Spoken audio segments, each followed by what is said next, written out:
Good morning, I'm Craig DeGrelli. It's Wednesday, February 12th, 2025, and these are your unbiased updates. Elon goes to the White House. What's next for Musk's Department of Government Efficiency as the shrinking of the federal government continues? And Americans battling winter storms. Severe weather expected to hit the Midwest with half a foot of snow today. Places like Virginia and Washington up the mid-Atlantic also getting belted by snow. Ice along the I-81 corridor and heavy rain in fire-weary Southern California. From the Straight Arrow News Studio, bringing the stories that matter to you from across the United States and around the world, these are today's Unbiased Updates. President Donald Trump has given Elon Musk's Department of Government Efficiency, or DOGE, more power to reshape the federal government. With Musk on hand in the Oval Office, the president signed an executive order directing federal agencies to coordinate and consult with DOGE to cut jobs and limit hiring. According to a summary released by the White House, each agency will be ordered to, quote, undertake plans for large-scale reductions in force, end quote, and limit hiring to only essential positions. What we're talking about here, we're really just talking about adding common sense controls that should be present that haven't been present. And what we're trying to do is reduce government. We have too many people. We have office space. It's occupied by 4%. Nobody's showing up to work because they were told not to. And then Biden gave them a 5-year pass, some of them, 48,000 of them, gave them a 5-year pass, that for 5 years you don't have to show up to work. The move comes as DOGE is already facing various lawsuits from labor unions and Democratic state attorneys over moves to slash the federal workforce and cut government spending, as well as force employees who are working remote back to the office.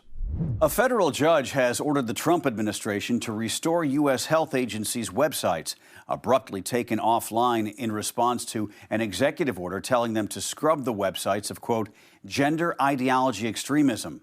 The temporary restraining order comes in response to a lawsuit by the medical advocacy group Doctors for America, which said the sudden removal of websites by the CDC and FDA hampered doctors and researchers' ability to fight disease.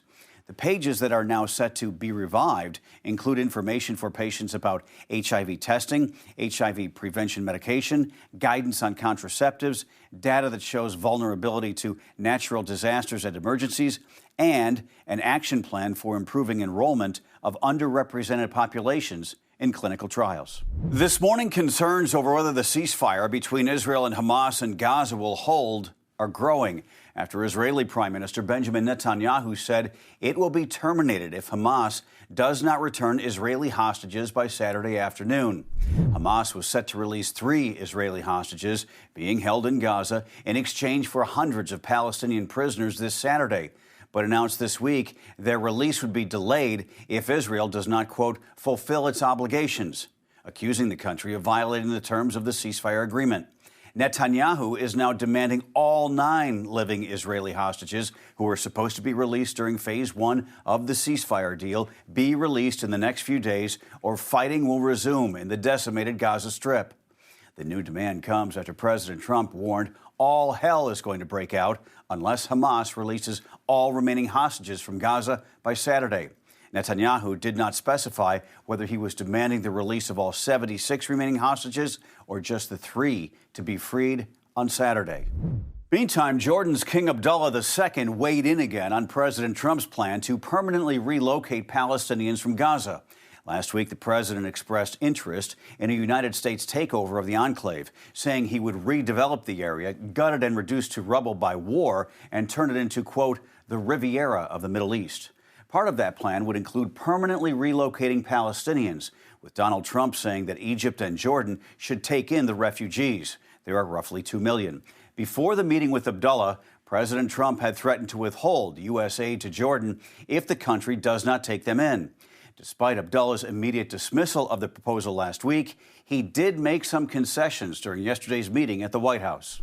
I think one of the things that we can do right away is take 2,000 children that are either cancer children or in a very ill state to Jordan as quickly as possible, and then wait for, I think, the Egyptians to present their plan on how we can work with the president to work on all kinds of challenges. After the meeting, Abdullah posted on social media that the unified Arab position is that rebuilding Gaza without displacing the Palestinians and addressing the dire humanitarian situation should be the priority for all. He added that he believes Trump is somebody who can bring stability, peace, and prosperity to the region. President Trump reiterated yesterday he's 99% sure the U.S. will work out an agreement with Egypt to offer permanent refuge to the displaced Palestinians. Right now, millions of Americans are bracing as two winter storms bring snow, freezing rain, and Arctic cold across the country. More than 26 million people from Missouri to West Virginia are facing winter weather advisories. Warnings of light snow, travel hazards, and slick roadways are up, while alerts focused on the Central Plains, the Midwest, the Ohio Valley, and the Mid-Atlantic include winter storm warnings, winter storm watches, and extreme cold, as well as freeze warnings. 3 to 6 inches of snow are expected in Chicago, about 5 inches in Omaha, where schools and government buildings are closed for the day. St. Louis is also bracing for a wintry mix with freezing rain as well as snow, 1 to 4 inches of snow there. And yet another storm to talk about. A low-pressure system is spinning in the Pacific. It is forecast to drop precipitation from Hawaii into California. Flooding, mudslides, and debris flows are possible in the fire-ravaged Los Angeles area, where too much rain too fast could lead to even more disasters. Forecasters are expecting nearly 2 inches of rain between today and Friday. Finally this morning, NASA says 2 astronauts who have been stuck in space months longer than they were supposed to be will hopefully be coming back a bit sooner than the agency had expected.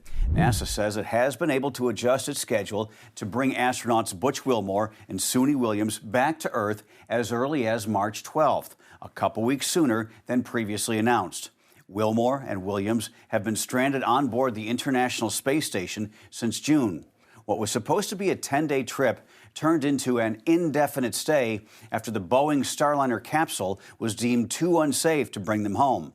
The empty capsule returned to Earth in September, and NASA announced SpaceX would retrieve the astronauts on its next mission, which was originally scheduled for this month.